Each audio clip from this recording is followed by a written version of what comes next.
तत्त्वज्ञानप्रदः परः इति श्रीदेवी भागवते महापुराणे नवमस्कन्धे 30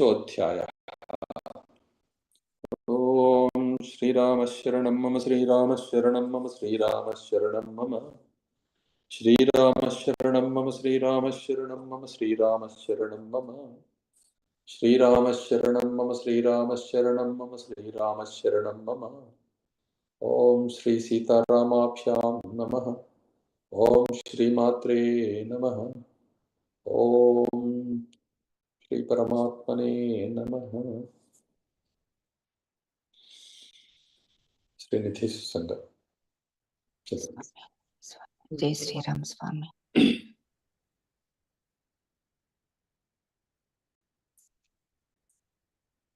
ओम श्री गुरु परमात्मने नमः।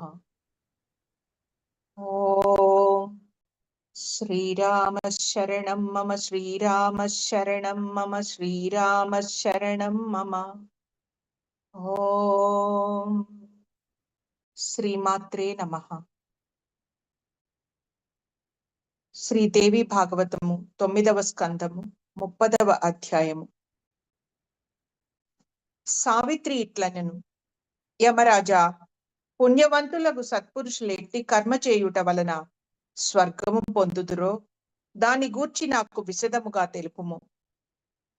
ధర్మరాజు ఇట్లనెను, ఈ కర్మభూమియగు భారతదేశమునందు బ్రాహ్మణునకు అన్నదానం చేసిన వాడు అన్నములోని మెతుకులెన్ని గలవో అన్నేండ్లు శివలోకమందు వసించును.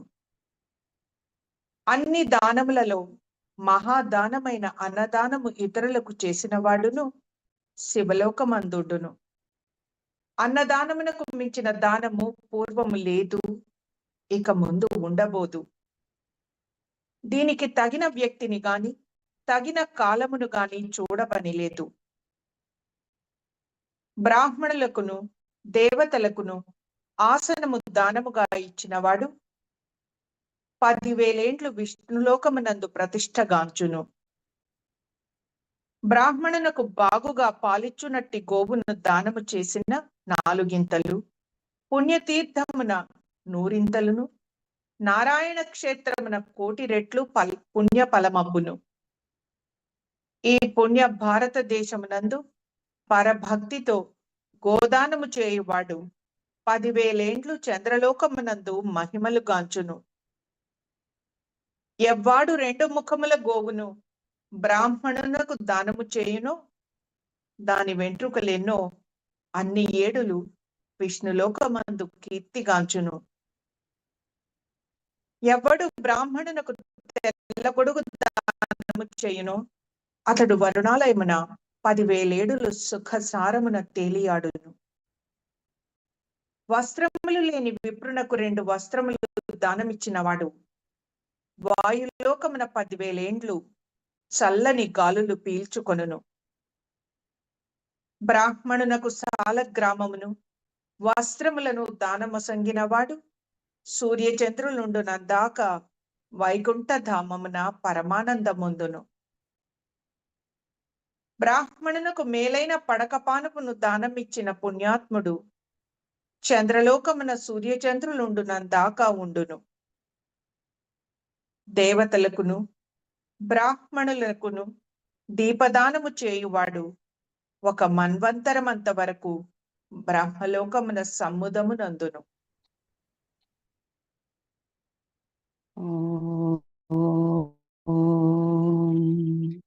ఓం శ్రీ గురు పరమాత్మనే నమః. ఓం శ్రీ మాత్రే నమః. ఈ పవిత్ర భారత భూమిపై బ్రాహ్మణునకు గజదానము చేయువాడు ఇంద్రుని ఆయువంత కాలము ఇంద్రుని అర్ధాసనమున కూర్చుండును. అశ్వదానమును బ్రాహ్మణునకు చేసినవాడు వరుణుని భవనమున 14 ఇంద్రులంత కాలము సుఖములు అనుభవించును. బ్రాహ్మణునకు పల్లకి దానము చేసినవాడు 14 ఇంద్రులంత కాలము వరుణలోకమున సుఖ సంతోషములందుచుండును.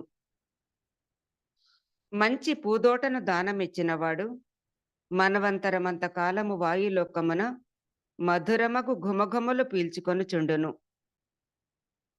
ఎవ్వడు బ్రాహ్మణునకు విసనకర్రను ఇంజామరమును దానము చేయునో అతడును 10,000 ఏండ్లు వాయులోకమున పిల్లగాలులు పీల్చుకొనుచుండును. ధాన్యమును రత్నమును దానము చేసినవాడు చిరంజీవి యగును. ఈ దాత ప్రతిగ్రహీత ఇరువురును వైకుంఠమునకేగుదురు. ఈ ధన్య భారత భూమిపై నిరంతరమును శ్రీహరి రామనామ సంకీర్తనము సలుపువాడు చిరంజీవి యగును. అతనిని చూచి మృత్యువు పారిపోవును. సుశ్లోకమైన భారత వర్షమున పున్నమి నాడు రాత్రి దేవీ డోలోత్సవమును జరుపువాడు జీవన్ముక్తుడగును. అతడిచట సుఖముల బడసి పిదప మహావిష్ణులోకమున 100 మన్వంతరములందాక సౌఖ్యములు అనుభవించును. ఈ డోలోత్సవము ఉత్తర ఫల్గుని నక్షత్రమందు జరిపినచో దానికి 2 ఫలమబ్బును. అతడు ఆకల్పాంతము జీవించునని బ్రహ్మదేవుడు అనెను. బ్రాహ్మణునకు తెలదానము చేయువాడు తెలలెన్ని కలవో అన్ని ఏడులు శివలోకమున మహిమలొందుచుండును. అతడు పిదప ఉత్తమ జన్మమొంది చిరంజీవి యగును. తామ్ర పాత్రను దానమొసంగినవాడు దానికి 2 రెట్లు ఫలము పొందును. ఈ రమ్య భారత ఖండమున సాలంకృత సుందరి భోగ్య సువస్త్ర పతివ్రతయగు తన ప్రియపత్నిని దానమిచ్చినవాడు 14 ఇంద్రులంత కాలము దనుక చంద్రలోకమందున అచరలేమలతో సుఖించును. అతడా పిమ్మట గంధర్వలోకమేకి 10,000 ఏండ్లు రేబవళ్ళు ఊర్వశిని కూడి సుఖించును. అతడా పిదప 1000 జన్మల వరకును మధురవాణి కోమలి సౌభాగ్యవతి సుందరియునగు భార్యను పొందుచుండును. బ్రాహ్మణునకు ఫలదానము చేయువాడు ఫలములెన్నో అన్ని ఏడుల దనుక ఇంద్రలోకమున సుఖములొందును. అతడు తరువాత ఉత్తమ జన్మమొంది సుపుత్రులను బడయును. 1000 ఫలవృక్షములు దానము చేయుట చాలా శ్రేష్టము. కేవలము ఫలదానమే చేయువాడు స్వర్గ సుఖములు అనుభవించి తిరిగి దేవకామ్యమగు భారతమున జన్మించును.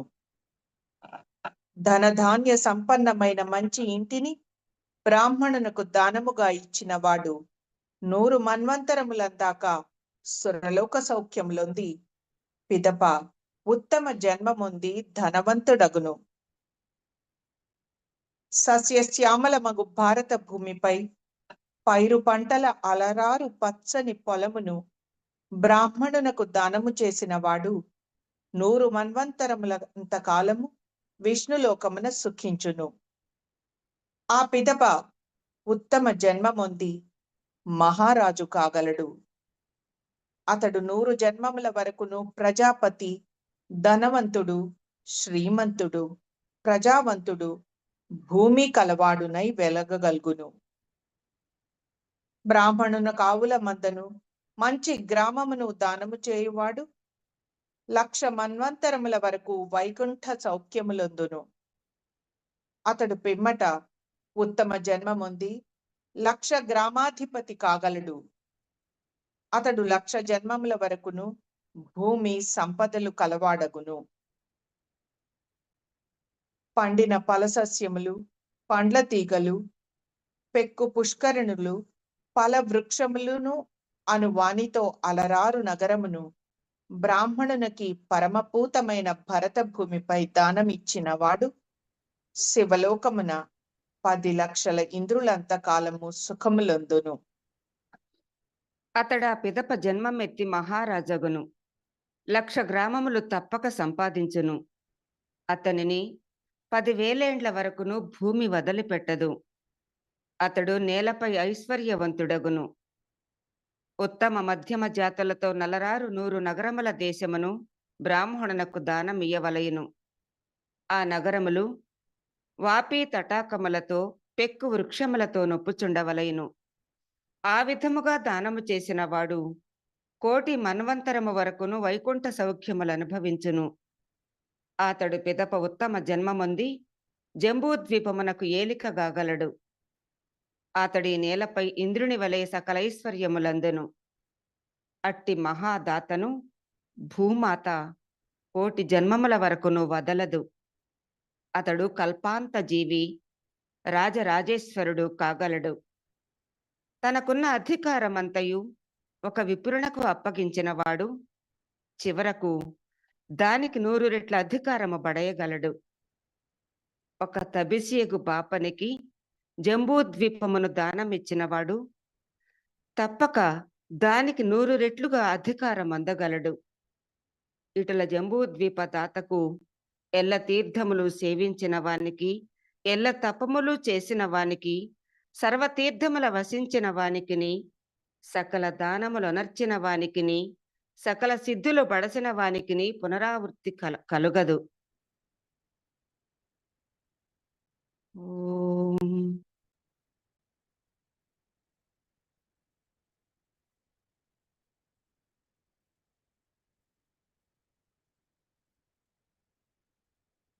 ఒక తబిసియగు బాపనికి జంబూద్వీపమును దానం ఇచ్చినవాడు తప్పక దానికి 100 రెట్లుగా అధికారం అందగలడు. ఇటుల జంబూద్వీప దాతకు ఎల్ల తీర్థములు సేవించిన వానికి, ఎల్ల తపములు చేసిన వానికి, సర్వతీర్థముల వసించిన వానికిని, సకల దానములొనర్చిన వానికిని, సకల సిద్ధులు బడసిన వానికిని పునరావృత్తి కలదు. మన నివసించు పరమభక్తులు ఎందరెందరో బ్రహ్మదేవులు పుట్టి గిటుటలు చూచుచుందురు. శ్రీదేవి మంత్రోపాసకులు ఈ మానవ శరీరము విడనాడి చావు పుట్టువలు ముదిమి లేనటి దివ్య రూపము దాల్తురు.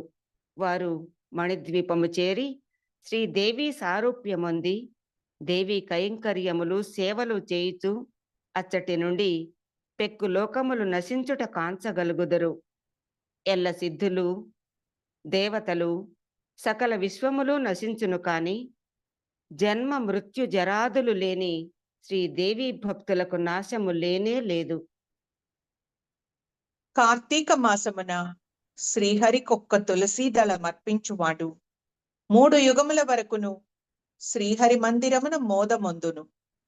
ఆ పిదప అతడు ప్రజ్ఞాన ఖనియగు భారత భూమిపై ఉత్తమ జన్మమెత్తి జితేంద్రియుడు హరిభక్తుడు కాగలడు. సూర్యోదయమప్పుడు గంగలో మునుంగువాడు 6000 యుగముల వరకును శ్రీహరి మందిరమున సుఖముల బడయును. అతడటు పిమ్మట పుణ్యప్రదమగు భారతమునందున్నతమైన కుటుంబమున జన్మించి విష్ణు మంత్రము జపించును. మేను వదిలి శ్రీహరిలోకమేగును. అల వైకుంఠపురంబు నుండి పునరావృత్తి కల్గదు. శ్రీహరి తన భక్తులకు సారూప్యముక్తినొసంగును. గంగలో నిత్యమును స్నానమునర్చువాడు సూర్యుని వలె పవిత్రుడగును. అతని కడుగడుగున అశ్వమేధ ఫలములబ్బును. అతని పాదధూళి తగులగా భూమి పవిత్రమగును. అతడు సూర్యచంద్రులుండునందాక వైకుంఠధామమునందు సుఖించును. అతడు మరుజన్మలో ఉత్తమ వంశమందు పుట్టి విష్ణు భక్తుడగును. మరియు తపస్వి, తేజస్వి, జీవన్ముక్తుడు నగును.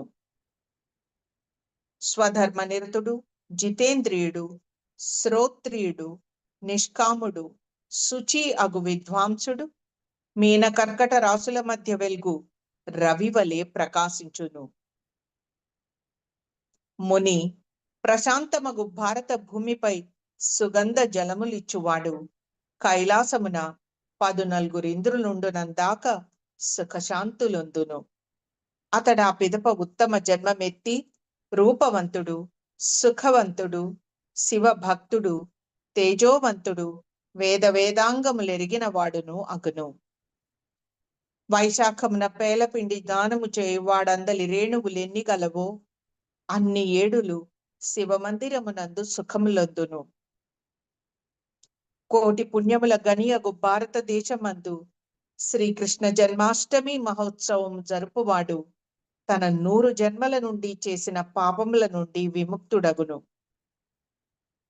అతడు పరమపదమగు వైకుంఠమున 14 ఇంద్రులుండునంతకాలము సుఖ సంతోషములొంది పిదప ఉత్తమ జన్మమెత్తి ధ్రువమైన శ్రీకృష్ణ భక్తి కలవాడగును.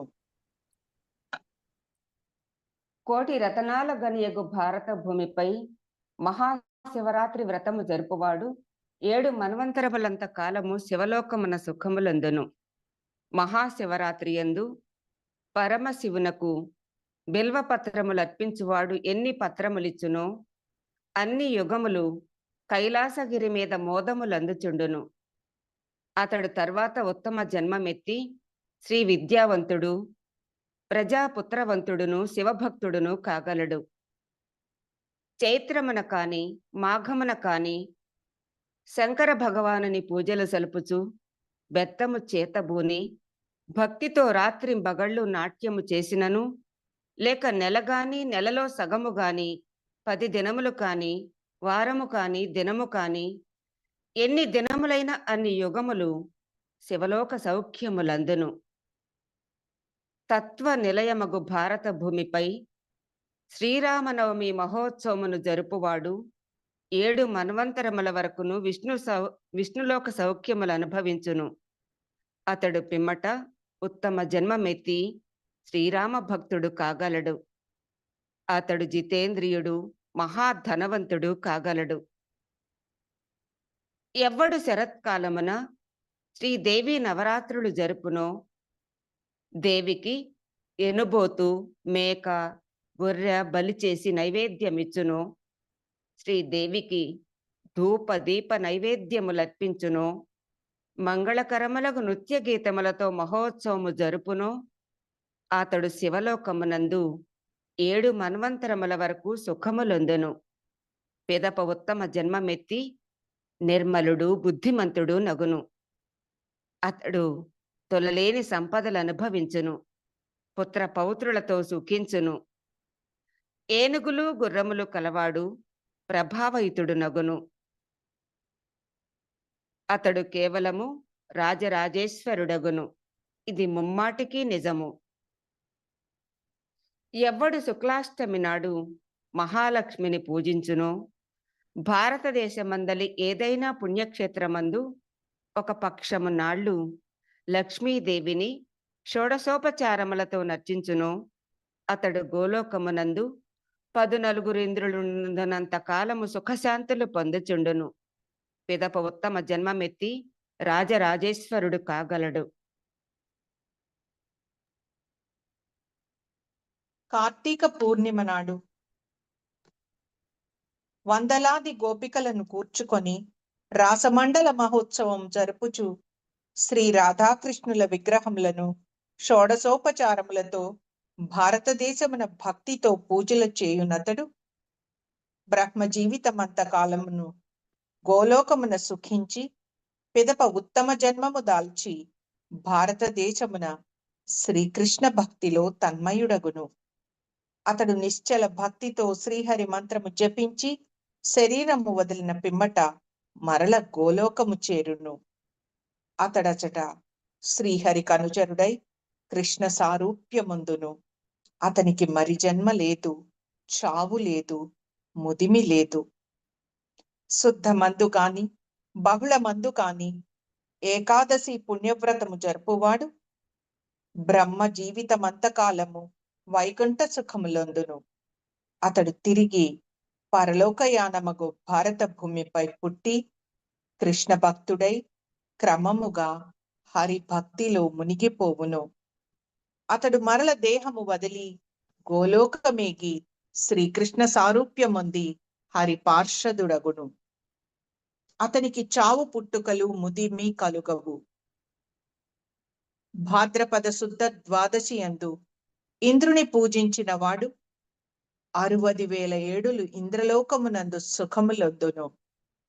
సంక్రాంతి నాడు గాని శుద్ధ సప్తమి నాడు గాని ఆదివారమున గాని భారతదేశమందు సూర్యదేవుని పూజించు హవిష్యాన్నము తినువాడు 14 ఇంద్రులంత కాలము సూర్యలోకమున వెల్గును.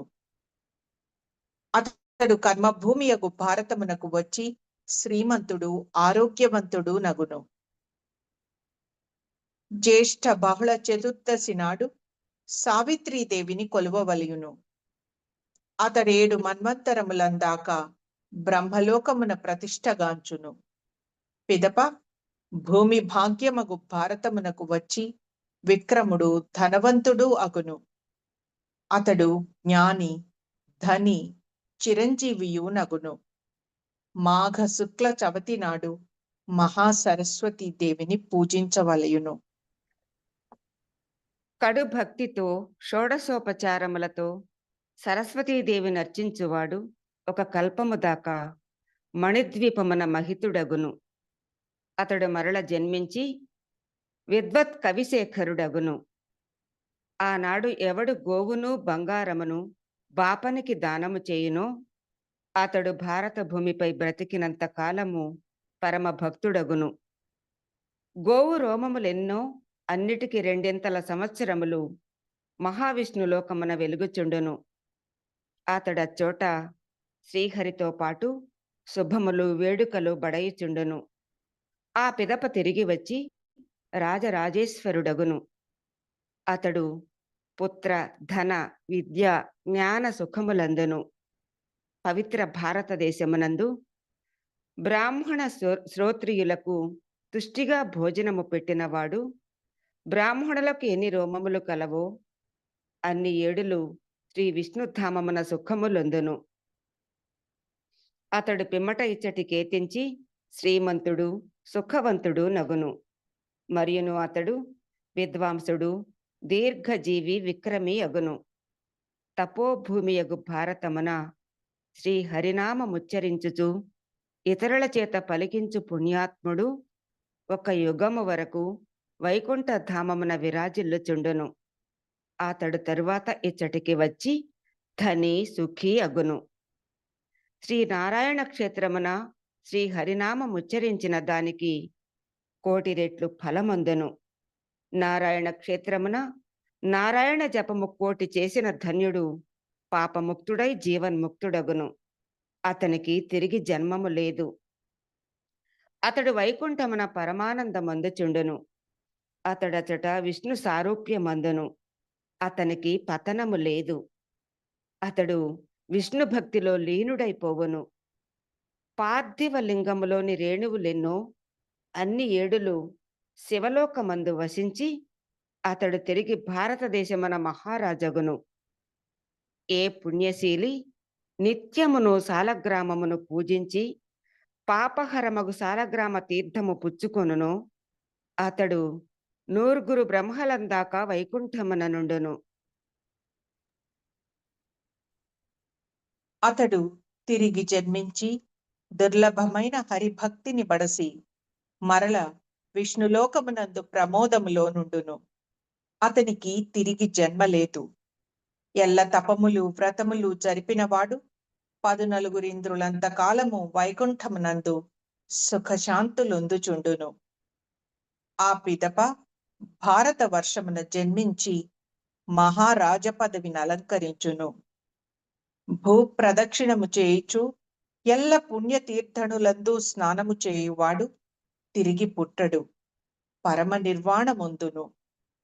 ఈ పవిత్ర భారతదేశమున అశ్వమేధము చేయువాడశ్వమునకెన్ని రోమములు గలవో అన్ని ఏడులు ఇంద్రునర్థాసనమున కూర్చుండును. రాజసూయ యాగము చేసిన వాడు అశ్వమేధ ఫలమునకు 4 రెట్లు ఫలముందును. అన్ని యజ్ఞముల కన్నా దేవీ యజ్ఞము గొప్పది.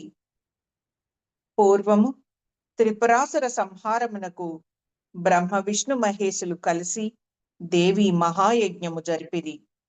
సుందరి, అన్ని యజ్ఞములలో శక్తి యజ్ఞము ప్రధానమైనది. ముల్లోకములందును శ్రీదేవి యజ్ఞముతో సమానమైన యజ్ఞము లేదు. పూర్వమొకప్పుడు దక్ష ప్రజాపతి శ్రీదేవి యజ్ఞమునరించెను. కాని దాని మూలమున శంకర భగవానునకు దక్ష ప్రజాపతికి మధ్య మహావివాదము, కలహము సంభవించెను. విప్రులు నందిని, నంది విప్రులను శపించుకొనిరి. అప్పుడు మహాశివుడు దక్షుని యజ్ఞమును విధ్వంసమనర్చెను. ఆ విధముగా దక్ష ప్రజాపతి జరిపిన శ్రీదేవి యాగము ముగిసెను. శ్రీదేవి యజ్ఞమును కశ్యపుడు, కర్దముడు, ధర్ముడు, శేషుడు ఆచరించిరి. స్వయంభవమనువు అతని పుత్రుడు ప్రియవ్రతుడు, మహాశివుడు, సనత్కుమారుడు, కపిలుడు, ధ్రువుడును దేవీ యజ్ఞమునరించిరి. ఒక్క శ్రీదేవి యజ్ఞము 1000 రాజసూయ యాగముల ఫలమిచ్చును. శ్రీదేవి యజ్ఞము మహాఫలప్రదమగు యజ్ఞము. శ్రీదేవి యజ్ఞము కన్నా ఫలప్రదమగు యజ్ఞము లేదని వేదము. ఈ శ్రీదేవి యజ్ఞమునర్చిన వాడు 100 సంవత్సరములు సుఖముగా బ్రతికి తుదకు జీవన్ముక్తుడగును. జ్ఞాన తేజములతో వెల్గుచు విష్ణు భక్తుడగును. ఓ భామిని, ఎల్ల దేవతలందు శ్రీ మహావిష్ణువును, వైష్ణవులందు నారద భగవానుడును, శాస్త్రములందు వేదములను, వర్ణములందు బ్రాహ్మణులను, తీర్థములందు గంగాదేవియును, పవిత్ర కరులందు శంకర భగవానుడును, వ్రతములందు ఏకాదశియును, పూలలో తులసీదేవియును, తారలందు చంద్రుడును, పక్షులందు గరుడామంతుడును, స్త్రీలలో ప్రకృతి, రాధ, వాణి, వసుంధరులను, చెంచలములు శీఘ్రగాములను అగు ఇంద్రియములలో మనస్సును, ప్రజాపతులందు ప్రజాపతియగు బ్రహ్మయును, వనములందు బృందావనమును, వర్షములందు భారత వర్షమును, శ్రీయుతలలో శ్రీదేవియును, విద్వాంసులలో సరస్వతీదేవియును, పతివ్రతలలో దుర్గాదేవియును, సౌభాగ్యవతులలో రాధయును ఇటుల శ్రేష్ఠులో అటులే ఎల్ల యజ్ఞములందు శ్రీదేవి యజ్ఞము శ్రేష్టము. 100 యజ్ఞముల వలన ఇంద్ర పదవియును, 1000 జన్మముల వలన విష్ణు పదవియును కలుగును. వృధువు 1000 యాగములు చేసి విష్ణు పదమొందెను. ఎల్ల తీర్థములందు మునుంగుట, యజ్ఞముల దీక్ష వహించుట, ఎల్ల తపముల వ్రతముల ఫలములందుట, 4 వేదములు చదువుట, భూ ప్రదక్షిణములు చేయుట, వీటన్నిటి వలన కలుగు ఫలమంతయు ఒక్క దేవీ యజ్ఞమున కలుగును. శక్తి సేవనము ముక్తి ప్రదము. అన్ని వేదముల, పురాణముల, ఇతిహాసముల సారమంతయును శ్రీదేవి పాదకమలములు సంసేవించుటయే సుమా. శ్రీదేవిని వర్ణించుట, ధ్యానించుట, నామ గుణ సంకీర్తనములు చేయుట, స్తోత్రము, స్మరణము, వందనము, జపము చేయుట, శ్రీదేవి పాదోదకము, నైవేద్య ప్రసాదము తీసుకొనుట అనునవన్నీయును కోర్కెలన్నిటినీ తీర్చగలవు, సర్వసమ్మతములైనవి. అమ్మాయి, నీవు నిత్యమును సుఖముగా నుండుము. పొమ్ము. ఇంతవరకును మనుజునకు శుభకరమైన కర్మ విపాకము గూర్చి తెలిపితిని. ఇది తత్వజ్ఞాన ప్రదము, సకల శాస్త్ర సమ్మతము.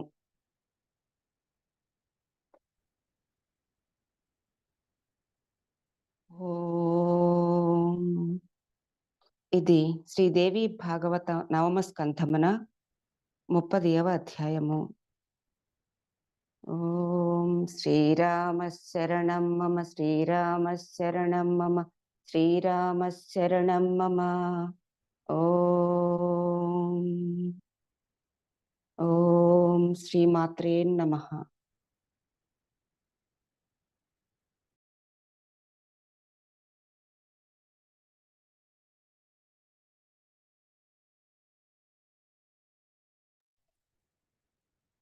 వివరణలు కావాల్సిన వాళ్ళు అడగండి.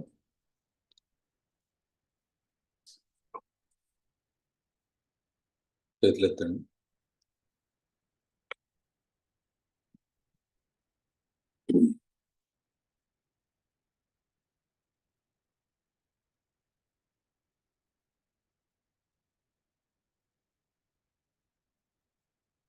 చూస్తుంది. స్వామి జై శ్రీరామ్. స్వామి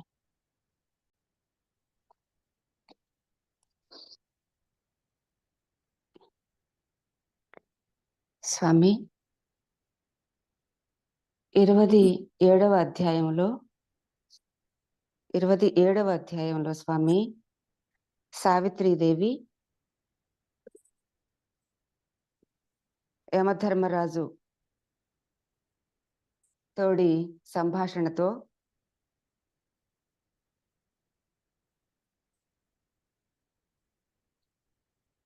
జరిగిన దాంట్లో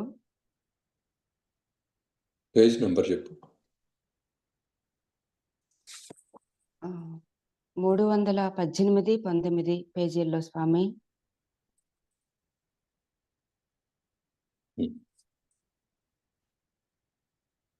ఈ మానవ శరీరంతో రావటం కుదరదు కాబట్టి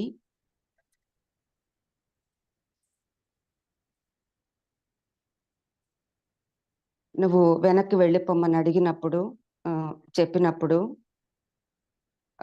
సావిత్రీదేవి అడిగారు స్వామి, ప్రశ్నలు అడిగారు.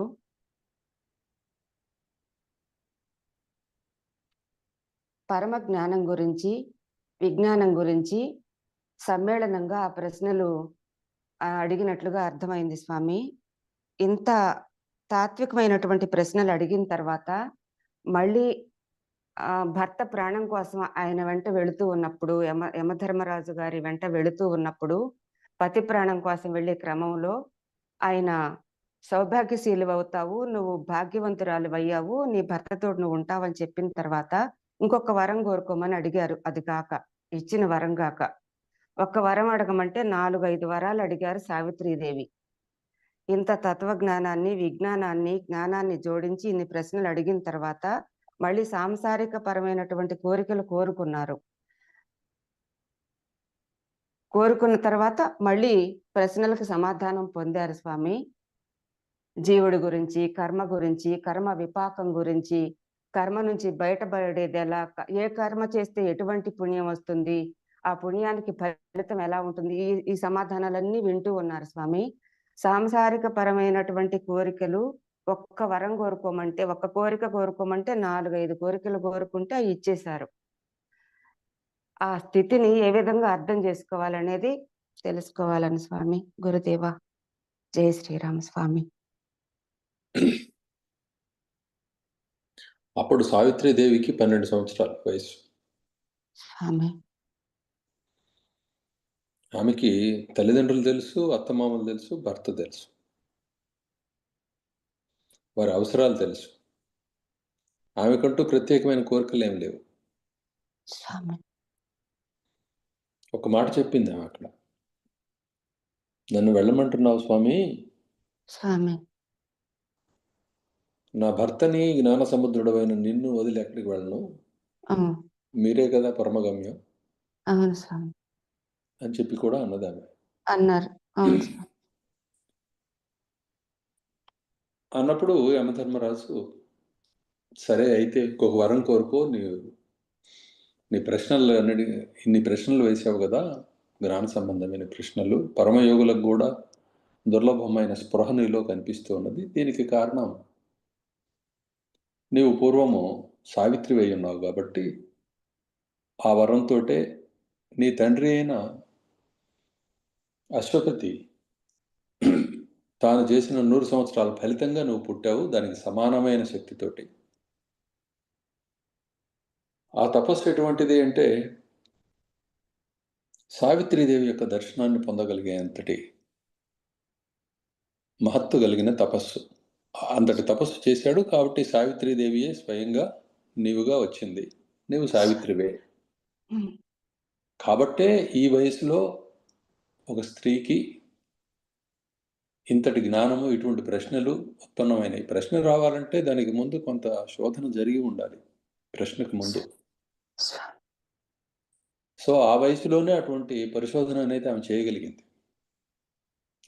చేసి వాటిని గురించి తనకు కొంత అవగాహన ఉన్నప్పటికీ కూడా మహాత్ముడు, పూజ్యుడు, పరమగురుడు అయిన యమధర్మరాజు ఆమెకి ప్రాప్తించినప్పుడు, అంటే దర్శనం ఇచ్చినప్పుడు, మరి ఆయన చూడటం కూడా కష్టమే కదా, ఆయన కనపడటం మొదలైంది ఆమెకి. అవును అవును స్వామి.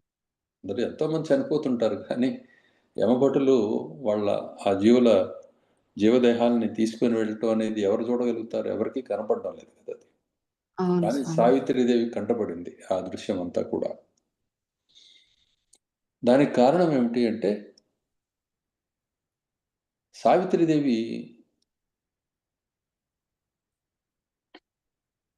సామాన్యమైన మానవవంత కాదు. ఆమె యందు ఈశ్వరాంశ అధికంగా ఉన్నది.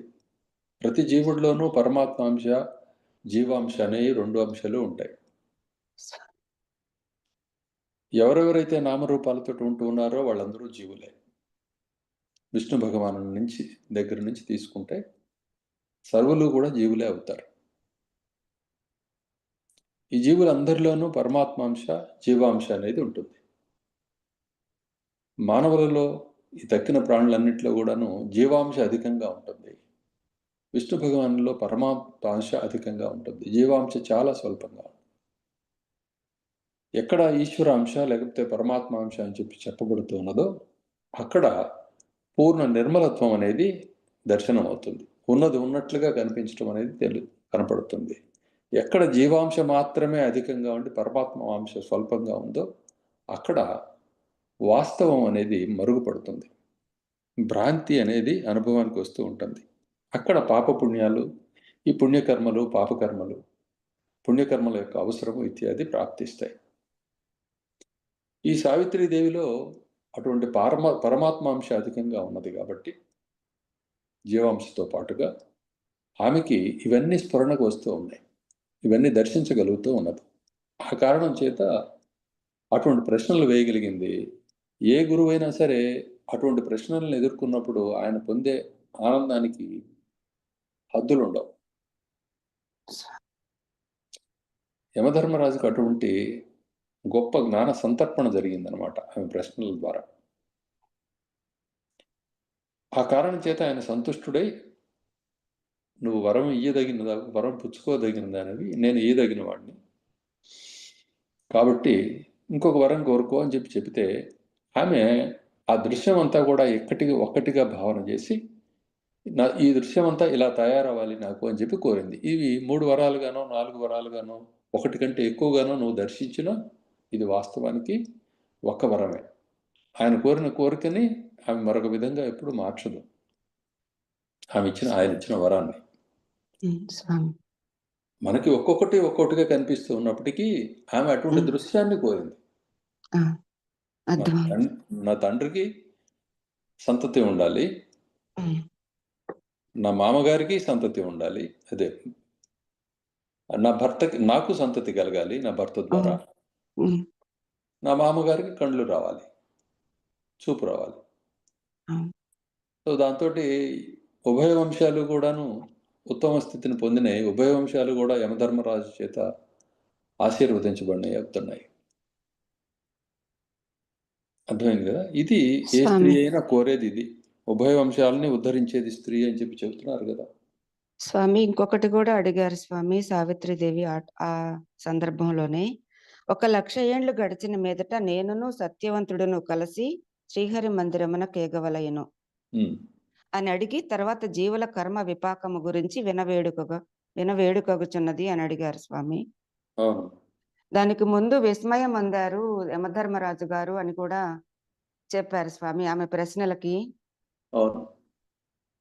మరి ఎంతమంది నువ్వు చూస్తున్నావు కదా ఆశ్రమంలో నిత్యం ఉంటూ ఇంతకాలం నుంచి వచ్చే వాళ్ళందరూ నా భార్య ఎలా ఉంటుంది, నా కొడుకు ఎలా ఉంటాడు, నా ఆరోగ్యం ఎలా ఉంటుంది, నా ఉద్యోగం ఏంటి, నా ఎప్పుడు కలిసి వస్తుంది, ఎప్పుడు బాధల నుంచి బయటపడతాం, లేకపోతే ఎప్పుడు నాకు బాగా గొప్ప అధికారం వస్తుంది, ఇటువంటి ప్రశ్నలు వేసేవాళ్లే కానీ అవును స్వామి అంతకు మించి అడగగలిగే వాళ్ళు ఎంతమంది కనిపిస్తున్నారు? ఎప్పుడో ఒకడు కనిపిస్తాడు. ఆ కనిపించినప్పుడు నీ గురువులో కలిగే ఆనందాన్ని నువ్వు గమనించావు కదా అటువంటి సందర్భాలు వచ్చేటప్పుడు. అవును స్వామి. సో ఇదే యమధర్మరాజు. మరి ఆయనంతటి ఆయన జగద్గురుడే ఎదురుగా వచ్చినప్పుడు ఆయనకి ఎలా ఉంటుంది? ఆయన నడత, ఆయన వ్యవహారం అంతా కూడాను సకల జీవుల్ని ఉద్ధరించడం కోసమే కదా. యమధర్మరాజు అనగానే మనం అందరం ఏమనుకుంటాం? ఆయన దర్శనం చాలా భయంకరమైంది, చాలా కష్టమైంది అనుకుంటాం. అవును స్వామి. కానీ ఆయన ఏం చేస్తూ ఉన్నారు? జీవులందరి కర్మల్ని దులిపేసి మరలా శుద్ధం చేసి నిలబెడుతూ ఉన్నారు పునర్జన్మానికి. ఇప్పుడు సరి చేసుకోండి, ఇప్పుడు సరి చేసుకోండి. ఆయన మాతృస్వరూపుడు, దేవీ స్వరూపమే యమధర్మరాజుగా వచ్చింది అక్కడ. స్వామి తల్లి ఎలా అయితే పిల్లలకి ఆ దుమ్ము ధూళి తుడిచేసి శుభ్రంగా స్నానం చేయించి మరలా క్రొత్త దుస్తులు ఎలా దుడుకుతూ ఉందో, అలానే యమధర్మరాజు కూడా అదే కదా చేస్తూ ఉన్నారు. అవును కాబట్టి స్వామి దేవి ఆ రూపంలో ఆ పని పూర్తి చేస్తూ ఉన్నదని మనం గుర్తించాలి. స్వామి అలా సో ఈ విధంగా ఇలా మాట్లాడటం ఇవన్నీ ఊరికే ఏదో రాశారు అని చెప్పి మనకి సామాన్యంగా దీంట్లో అభ్యాసం లేని వాళ్ళకి అనిపిస్తుంది, కానీ ఇంతటి పరిచయం లేని వాళ్ళకి వాస్తవంగా అటువంటి స్థితి అనేది కనుక వాస్తవం అయినట్టయితే ఎలా సాధ్యం అవుతుంది అని ఆలోచించాలి. ఎవరైనా పాజిటివ్గా ఆలోచించడం అంటే అది. ఇది లేదు, ఇది ఉట్టిది అని చెప్పి కొట్టివేయటం కాకుండా, ఇది నిజమే అయితే కనుక ఎలా సాధ్యం అవుతుంది ఇటువంటి స్థితి అని ఆలోచించేవాడు ఉత్తముడు. స్వామి ఇప్పుడు సావిత్రీదేవి యొక్క ప్రకృతి ఎటువంటిది? ఆమె ప్రకృతి ఎటువంటిది? నిరంతరము కూడా వాస్తవంలోకి ప్రయాణం చేస్తూ ఉంటుంది.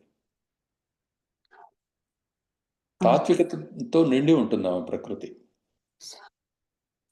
ఆ కారణం చేత వీళ్ళిద్దరి సంవాదం అంత గొప్పగా ఉన్నదన్నమాట. ఇక్కడ సావిత్రీదేవి కాదు, అక్కడ నాచికేతోపాఖ్యానం అనేది ఒకటి ఉంది కదా, మనం చదివాం. అవును అవును స్వామి ఉపనిషత్తు. అవును స్వామి ఆ నచికేతుడు కూడా ఇదే స్థితిని పొంది ఉన్నాడు కదా మరి. సో ఇటువంటివన్నీ కూడాను చాలా ఉత్తమోత్తమైన ఉపాఖ్యానాల కింద గణించబడుతూ ఉన్నాయి. వీటిని చదివినా విన్నా ఎన్నో జన్మల పాపాలు, అట్లా సమస్తమైన జన్మల పాపాలు తొలగిపోయి బ్రహ్మభావం అనేది ప్రకాశిస్తుంది మదిలో, హృదయంలో. ఎప్పుడు బ్రహ్మభావం ప్రకాశించిందో ఇన్ని లోకాలు తిరగాల్సిన అవసరము, మాటి మాటికి కాల నిబద్ధమైన అనుభూతులను పొందటం కాకుండా మరి కాలానికి దొరకని స్థితి పొందటం జరుగుతూ ఉంది. ఆ స్థితి గురించే ఇందులో చివరిగా చిట్ట చివరిగా ఎవరైనా అక్కడికి చేరవలసిందే అనే విషయాన్నే చెబుతూ ఉంది సావిత్రి ఉపాఖ్యానం. అవును స్వామి సో దీన్ని గుర్తించాలి. స్వామి అర్థమవుతుంది కదా. అర్థమవుతుంది స్వామి. ఈ విషయాన్ని ఎలా తెలిసే కొంది ప్రతి ఒక్కరిలో కూడాను దివ్య గుణాలు అనేవి ప్రకాశించడం మొదలవుతాయి. అంటే క్షమాగుణము, అంటే ఓర్చుకోవడము, ఇతరులని క్షమించటము, ఇతరులు లేరనే విషయాన్ని గమనించటము అనే స్థితికి, అంటే అది జ్ఞాన సంబంధమైనది. స్వామి ఇవన్నీ గమనించి తనతో తానే ఉన్నాననే సంగతి తెలిసి పరమశాంతిని పొందటం అనేది జరుగుతుందన్నమాట. సో ఇది ఎలా తనతో తానే ఉన్నానని ఎవరు చెబుతున్నారు నాకు, ఎవరు వింటున్నారు, మరి మా ఇద్దరం కాకుండా ఇంకెవరు ఉన్నారు, ఇత్యాది సందేహాలు చాలా కలుగుతాయి కదా ఈ మాట విన్నప్పుడు. అవును స్వామి ఈ సందేహాలన్నింటినీ తీర్చుకోవాల్సిన బాధ్యత ఎవరికి సందేహం కలిగిందో వాళ్ళ మీదే ఉంటుంది, ఇంకెవరి మీద ఉండదు అది. అవును స్వామి కాబట్టి సాధకులు కావాలి. అర్థమవుతుందా? అర్థమవుతుంది స్వామి. సో ఇది ఇప్పుడు ఆ కృతజ్ఞత, ఆ వ్యవహారం, ఆ స్పందన, సాత్వికమైన స్పందన. స్పందన కూడా త్రిగుణాత్మకంగా ఉంటుంది. ఆ స్పందన సాత్వికమైన స్పందన. ఇవన్నీ కూడాను అభ్యాస ఫలాలు, దైవానుగ్రహ ఫలాలు. ఆ దైవము వాళ్ళ ఆరాధన దాన్ని అనుసరించి అనుగ్రహించడం జరుగుతుంది. తపస్సే దైవం, తపస్సే దైవానుగ్రహం, తపస్సే భగవంతుని యొక్క మూర్తి. తపస్సు కర్మ రూపంలో ఉన్నది, కర్మ బ్రహ్మదేవుని యొక్క సంకల్ప రూపంలో ఉన్నది, మూలం అది. కాబట్టి బ్రహ్మదేవుడు ఇచ్చిన వేదము, వేదాంతము ఇత్యాది, ఇంకా స్మృతులు, పురాణాలు, ఇవన్నీ కూడాను తత్స్వరూపమైనవి. కాబట్టి వీటిని అనుసంధించి ఆ ప్రక్రియలో ఎవరైతే ఉంటున్నారో దీన్ని జ్ఞాన తపస్సు అంటాం. ఇది తపస్సులన్నింటిలో కూడా ఉత్తమోత్తమైన తపస్సు. మనం చేస్తూ ఉన్నది అదే. ఏం తింటున్నా, ఏం వింటున్నా, ఎన్ని రకాల పనులు చేస్తున్నా సరే ఈ తపస్సును వేడకుండా ఇదే పరమ లక్ష్యంగా సాగుతూ ఉన్నాం మనం. సో నహి జ్ఞానేన సదృశం పవిత్రమహ విద్యతే అని చెప్పి స్వామి పలికినట్లుగా జ్ఞానానికి సమానమైన పవిత్రం కలిగి పవిత్రమైన వస్తువు మరొకటి లేదు. ఆ జ్ఞాన స్వరూపిణియే దేవి. కాబట్టి సమస్త ఇప్పుడు ఈ అధ్యాయం 30వ అధ్యాయం మీరు ఇప్పుడు చదివిన దాంట్లో చివరిలో సమస్తమైన వ్రతాలు, దీక్షలు, తపాలు వీటన్నిటి స్వరూపం ఏమిటంటే ఇది దేవి ఆరాధన స్వరూపం. ఇదే దేవి స్వరూపం. అవును స్వామి. అంతేగాని దేవిని ప్రత్యేక పూజ లేకపోతే ఇంకొక స్వామికి ప్రత్యేక పూజ ఏం లేదు. ఎక్కడ ఎవడు పూజ చేస్తున్నా సరే అది దేవినే అర్చిస్తూ ఉన్నాడు. ఈ విషయాన్ని ఎప్పుడైతే గుర్తించాడో తాను చేసే పూజలో అతడికి నిండుదనం వస్తుంది, సంశయం రహితమైన స్థితి కలుగుతుంది. విఘ్నేశ్వర రూపంలో పూజించిన, అయ్యప్ప స్వామి రూపంలో పూజించిన, కుమారస్వామి రూపంలో పూజించిన, మరొక గురు రూపంలో పూజించిన, దేవీ దేవతల రూపాల్లో ఏ రూపాల్లో పూజించిన సర్వము తత్స్వరూపమే ఈ రూపంలో ఆరాధించబడిందని తెలిసినప్పుడు తన అభిరుచిని అనుసరించి తాను నిస్సంకోచంగా పూజలో మునిగిపోతాడు. ఇదే బ్రహ్మభావం. ఈ భావంలో మునిగినవాడు మరి పతనం చెందడు. అందువల్ల చివరిలో ఈ అధ్యాయంలో అంటే 30వ అధ్యాయంలో ఒక మాట చెప్పారు. భజ నిత్యం పరం బ్రహ్మ నిర్గుణం ప్రకృతిం పరాం గ్రహాణ స్వామినం వత్సే సుఖం వసచ మందిరే అని చెప్పారు. సో దానికి అనువాదం యాజ్ ఇట్ ఈస్ గా చేయలేదు. అర్థమైందా? అర్థమైంది స్వామి. ఏం చేశారు? శ్రీదేవుని వర్ణించుట, ధ్యానించుట, నామగిన సంకీర్తనము చేయుట, స్తోత్రం వందనం చేయుట, ఇవి దేవి పాదోదకం నైవేద్య ప్రదేశం ప్రసాదం తీసుకుంటే ఇవి అన్నీ కోరికలన్నింటినీ తీర్చగలవు, సర్వసమ్మతములైనవి. అమ్మాయి నీవు నిత్యమును సుఖముగా ఉండవు. ఇవి పై శ్లోకాలకి అనువాదం అది. కానీ భజ నిత్యం పరం బ్రహ్మ అన్నదానిని ఎందుకు మీరు అనువాదంలో చేర్చలేకపోయారో అర్థం కాల. నిత్యము పరబ్రహ్మముని, నిర్గుణమైన ప్రకృతిని, పరమమైన దానిని అర్చించు నాన్న అని చెప్పారు. వత్సే అంటే అమ్మాయి, స్వామి, కూతురా అని అర్థం. గృహాణ స్వామినం వత్సే, ఇదిగో నీ భర్తను నువ్వు తీసుకో, సుఖంగా నీ మందిరంలో ఉండు. ఇది ఇంతవరకు ఇందులో ఎందుకు రాయలేదో మరి ఎందుకు మిస్ అయింది. స్వామి ఎవరు ఇక్కడ? పరబ్రహ్మమే సత్యవంతుని రూపంలో ఉన్నది. అర్థమవుతుందా? ఇప్పుడు ఇంతకుముందు చెప్పింది అదే వివరణ. అర్థమవుతుంది స్వామి. నువ్వు ఏ పనిలో ఉన్నావో, ఏ పనిని ఇష్టపడుతున్నావో అదే పరబ్రహ్మం. అవును స్వామి. తినేటప్పుడు అన్నమే పరబ్రహ్మం, వినేటప్పుడు జ్ఞానమే, ఆ కథయే పరబ్రహ్మం. మాట్లాడేటప్పుడు నీ తోటివాడే, నువ్వెవరితోటి చెప్తున్నావో అతడే పరబ్రహ్మం. పూజ చేసేటప్పుడు ఏ దేవిని, ఏ దేవతను అర్చిస్తున్నావో ఆ దేవి దేవతలే పరబ్రహ్మ స్వరూపులు, దేవీ స్వరూపులు అవుతున్నారు, ప్రకృతికి పరులైన వాళ్ళు అవుతున్నారు. అందుకే కదా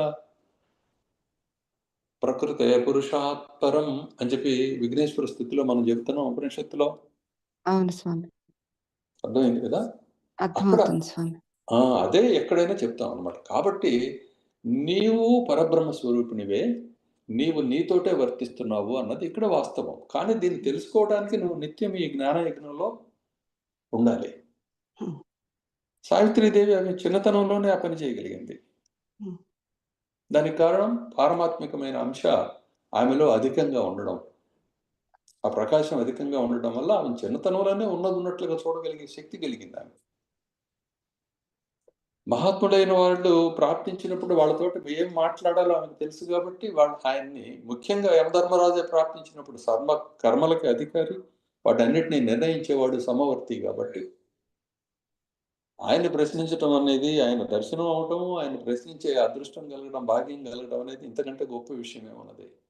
స్వామి ఇక్కడ వినయంగా ప్రశ్నించింది, దానికి సంతోషంతో సమాధానం చెప్పారు అని కూడా చెప్పారు స్వామి. ఇప్పుడు ఈ ప్రశ్నలు వేసే క్రమంలో వినయంగా ప్రశ్నించటము, దానికి గురుదేవులు సంతృష్టి చెంది సమాధానం చెప్పటం అంటే ఏంటి స్వామి? ఎలా అర్థం చేసుకోవాలి స్వామి? వినయము, క్షమాగుణము, దానము, అట్లనే ఓర్పు, అర్పణ ఇత్యాది ఇవన్నీ కూడాను దివ్య గుణాలు స్వామి. ఈ దివ్య గుణాలు ఎక్కడెక్కడైతే కనపడుతూ ఉన్నాయో, మైత్రి, కరుణ, ముదిత అనే ఈ పేర్లతోటి, సంతోషం, ఇవన్నీ కూడా దివ్య గుణాలు అన్నమాట. ఈ దివ్య గుణాలు ఉన్న దగ్గర మహాత్ములు సంతోషపడుతూ ఉంటారు. ఎవడైతే తృప్తితో ఉండేవాడు కనిపించాడో వాడి ముఖం లక్ష్మీ కళతో ఉట్టి పడుతూ ఉంటుంది. అవును స్వామి. తృప్తి లేని వాడి ముఖం చూడబుద్ధి కాదు. నిరంతరం కోరికలు కోరుతున్న వాడు ఎంత గొప్ప వంశంలో పుట్టినా, ఎంత గొప్ప పదవిలో ఉన్నా సరే వాడి ముఖం చూడబుద్ధి కాదు. ఎందుకంటే వాడు కోరికతోటి ఉన్నాడు. అది కోరిక కలగటంతో మనస్సు వాడి రూపం అంతా కూడా మలినం అయిపోద్ది అనమాట. స్వామి ఆ మాలిన్యాన్ని కడుక్కోవడానికి అంత తపస్సు చేసి కోరికలు తీర్చుకుంటారు. కానీ కోరికే రాకుండా చేసుకుంటే మాలిన్యం అవును లేదు స్వామి. కదా, అదే బ్రాహ్మీ స్థితి. స్వామి కోరిక అన్నదానికి అర్థం ఏమిటి? అజ్ఞానంతో కూడుకొని ఉన్నప్పుడు కలిగే అవసరాన్ని కోరిక అంటాం. కోరిక అంటే ఏం లేదు, ఆత్మ గురించిన అజ్ఞానం వల్ల తన వాస్తవ స్వరూపం తెలియనందువల్ల బలవంతంగా వచ్చి పడుతూ ఉన్న అవసరం ఏదైతే ఉందో అది కోరిక. స్వామి సో ఆ కోరిక కలిగినప్పుడు మనుషులు దీనులైపోతారు, నరులు, అవును జీవులు. అవును అవును స్వామి. దీనుడు చూడటానికి బాగుండదు కదా. బాగుండడు. అది సంగతి. క్లియర్ స్వామి. ఇక ఇంకొకటి ఏంటంటే స్వామి, ఈరోజు చదివిన అధ్యాయంలో 326 పేజీలో పారాగ్రాఫ్ లాస్ట్ లో స్వామి, అంటే 15 నుంచి 28 ఇచ్చిన పారాగ్రాఫ్ లో లాస్ట్ లైన్ స్వామి,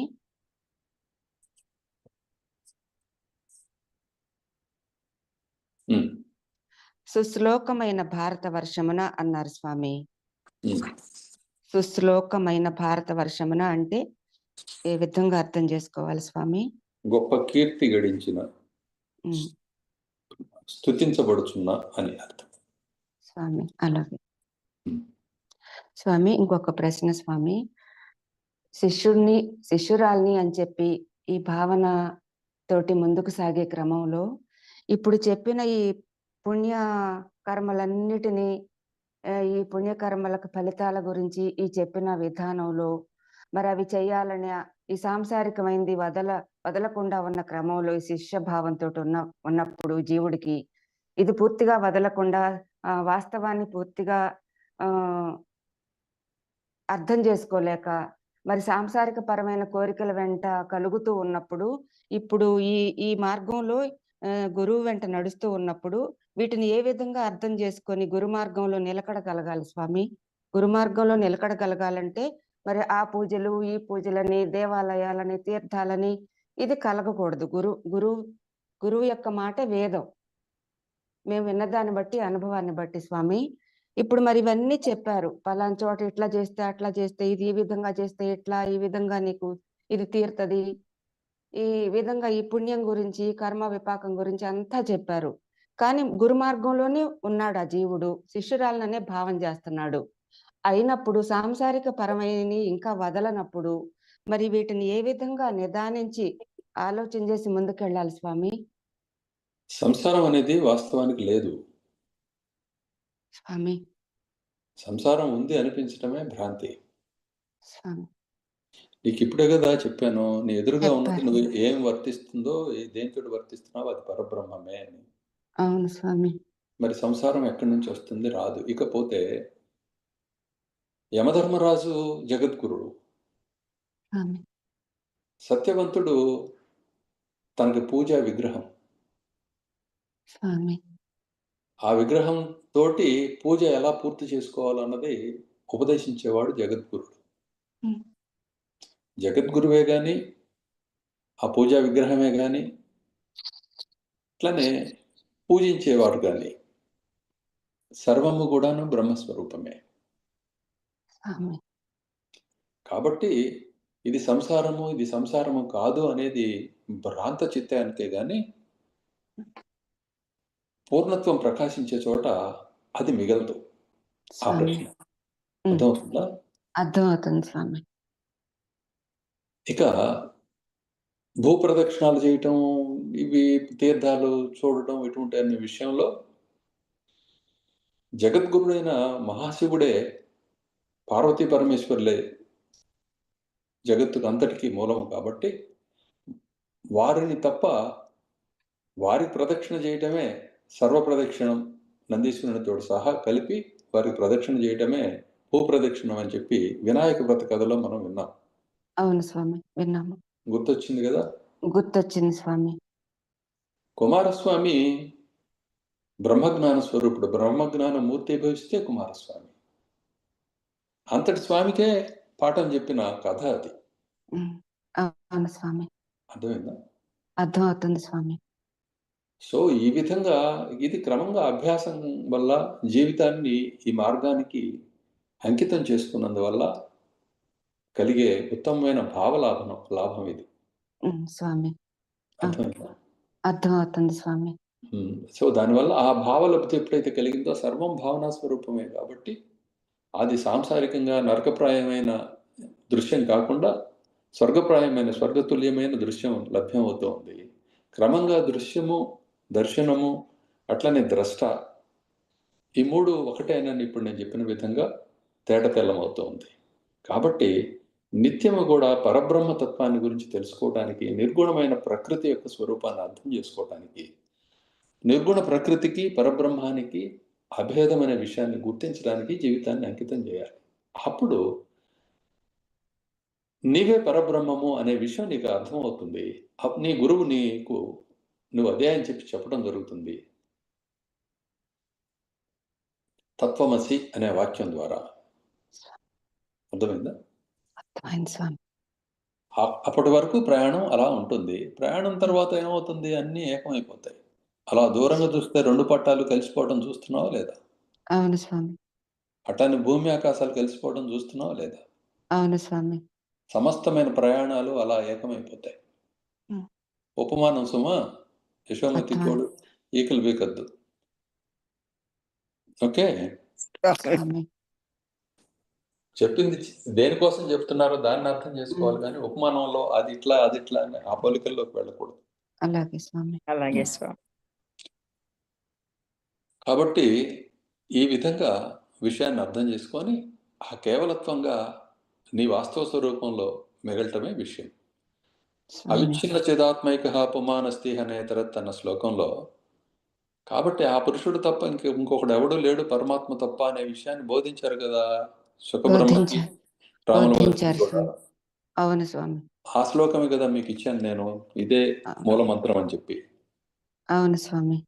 కాబట్టి వీటిని అర్థం చేసుకొని ఇలా జీవితాన్ని దీనికి అంకితం చేయటమే విషయం. జీవాంశ అధికంగా ఉండి పశుత్వం అధికంగా ఉండే వాళ్ళకి ఈ మాటలు అంత త్వరగా అర్థం కావు, ఇష్టం అవుతుంటాయి స్వామి. ఇష్టం అవుతాయి, అందులో ఏం సందేహం లేదు. కానీ అవగాహన అందటం మాత్రం సమయం పడుతుంది, అనుభవానికి రావడానికి సమయం పడుతుంది. అవును అవును స్వామి. ఇప్పుడు నీకు అర్థం అవుతున్నదానికి కూడా కారణం నీ అస్తిత్వం అనే దాన్ని దీంట్లో ఉంచావు, ఈ లోకంలో ఉంచావు, నీ పూర్వ సంస్కారం వల్ల. అవును స్వామి.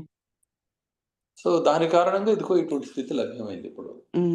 అవును స్వామి. సో నీకు నీ పూజా సత్యవంతునికి యమధర్మరాజుకి భేదం లేదు. సావిత్రీదేవికి యమధర్మరాజు బోధించుతున్న జ్ఞానానికి జగత్ స్థితికి భేదమేమీ లేదు స్వామి. కాబట్టి కర్మల రూపంలో పాపపుణ్యాలు ఉన్నాయి, లేదు పాపపుణ్యాల రూపంలో కర్మలు ఉన్నాయి. ఓకే, వీటన్నిటికి అతీతమైన స్థితిలో వాస్తవం ఉన్నది, అదే చెప్పారు. కాబట్టి ఆ దేవిని గురించి మాట్లాడటం, చింతన చేయటం, ఆ నామాన్ని జపించటం, దాన్నే స్తుతిస్తూ ఉండడం, అట్లానే ఆయా స్తోత్రాలని స్మరణ చేస్తూ ఉంటాం. ఇలా ఇప్పుడు వీళ్ళు ఇలా కీర్తించారు, వాళ్ళు ఇలా కీర్తించారని ఆ స్తోత్రాలను గుర్తుపెట్టుకోవడం, ఇది మనం చేస్తుంది. ఆదిత్య హృదయం చదివినా, మరొక రామస్తుతి చదివినా, బ్రహ్మకృత రామస్తవం చదివినా, లేకపోతే ఇంకొక స్తోత్రం చదివినా, దేవి స్థుతి చదివినా, ఇదంతా కూడా ఆ పనే. తద్వర్ణనం చ తద్ధ్యానం తన్నామ గుణకీర్తనం తత్ స్తోత్ర స్మరణం చైవ వందనం జపమేవ చ తత్ పాదోదక నైవేద్య భక్షణం నిత్యమేవ చ సర్వసమ్మత విత్యేవం సర్వేప్సితమిదం సతి అని చెప్పారు 137, 38 శ్లోకాల్లో. ఇది చెప్పిన తర్వాత భజ నిత్యం పరం బ్రహ్మ నిర్గుణం ప్రకృతిం పరాం, పరమమైన ప్రకృతి పరమాత్మ స్వరూపమైనది, పరబ్రహ్మ స్వరూపమైనది నిర్గుణ ప్రకృతిని, మూల ప్రకృతిని నిత్యము సేవించు, నిత్యము పరబ్రహ్మ తత్వాన్ని సేవించు, నీ స్వామిని నువ్వు స్వీకరించు, సుఖంగా నీ మందిరంలో నువ్వు నివాసం చేసుకో. ఇదిగో ఈ కర్మ విపాకం గురించి కూడా నీకు చెప్పాము, ఇది మంగళప్రదమైనది, దీని గురించి తెలుసుకున్నట్లయితే ఇది సమస్తమైన కోరికల్ని తీరుస్తుంది, సర్వమతాల యొక్క వాస్తవ స్వరూప జ్ఞానాన్ని ఇది ప్రసాదిస్తుంది అని చెప్పి 139, 140 శ్లోకాలు చెప్తున్నాయి. అవును వాటిని ఇక్కడ ఇవ్వాల. స్వామి. అసలు ఆ ముఖ్యమైనది ఎందుకు వదిలేశారు వీళ్ళు? ఇది కదా అసలు విషయం. నువ్వు కర్మల్లో అవును. ఎందుకు ముంచుతున్నావు? అవును అది మిస్ అయిందా? ఎట్లా మిస్ అవుతుంది ఎలా? అవును స్వామి. ఉమ్? అవును స్వామి.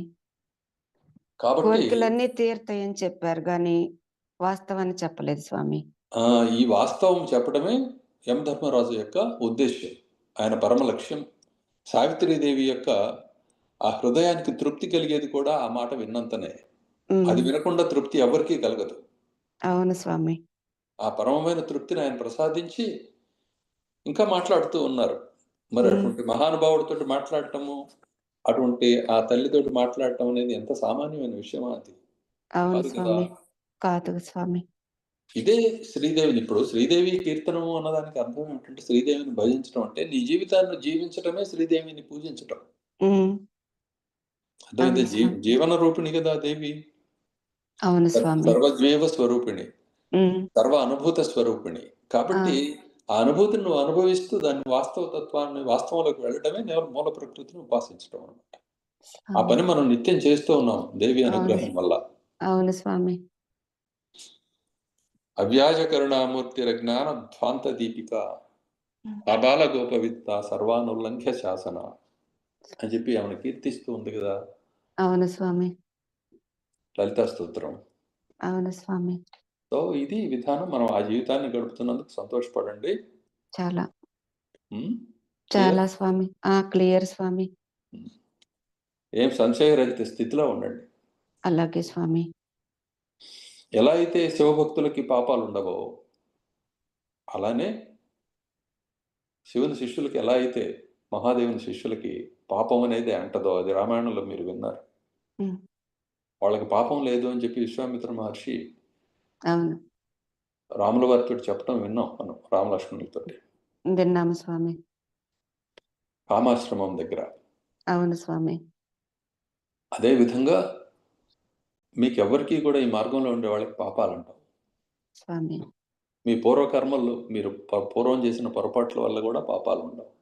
ఇక ముందు మీరు పొరపాట్లు చేయరు, మీకు అన్యం తోచదు. ఇక ఈ జ్ఞానం ఉంటున్న వాళ్ళకి క్రమక్రమంగా పరబ్రహ్మ స్వరూపులే అవుతారు. ఇది సంగతి. క్లియర్? గురుదేవా, అర్థమైంది స్వామి. తండ్రి. జయ సద్గురురామ్. జై జై సద్గురురామ్ స్వామి. జై సద్గురురామ్ స్వామి. జై సద్గురురామ్. జై సద్గురురామ్ స్వామి. జై శ్రీరామ్ గురు జై జై సద్గురురామ్ స్వామి. జై శ్రీరామ్. జై సద్గురురామ్ స్వామి.